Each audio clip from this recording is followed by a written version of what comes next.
జ్యోతిబా గోవిందరావు పూలే. పూలే యొక్క పూర్తి పేరు జ్యోతిబా గోవిందరావు పూలే. వీరు పూలు సరఫరా చేయటం వల్ల వీరికి పూలే అని పేరు వచ్చింది. వీరు పూలు సరఫరా చేయటం వల్ల పూలే అని పేరు వచ్చింది.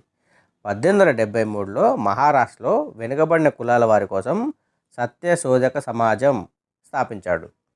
1873లో మహారాష్ట్రలో వెనుకబడిన కులాల కోసం సత్యశోధక సమాజం స్థాపించాడు. ఇతను రాసిన గ్రంథాలు గులాంగిరి, సార్వజ్ఞిక్ సత్యధర్మ పుస్తక్, ధర్మ తృతీయ రత్న, ఇషారా, శివాజీ జీవిత గాథలు.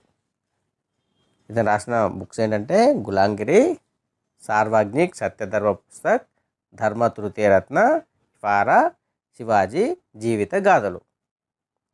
జ్యోతిబా పూలే తన భార్య సావిత్రిబాయి పూలేతో కలిసి పూనా వద్ద వెనుకబడిన వర్గాల కోసం పాఠశాల స్థాపించాడు. ఈ పాఠశాలకు ధన సహాయం చేసింది జగన్నాథ్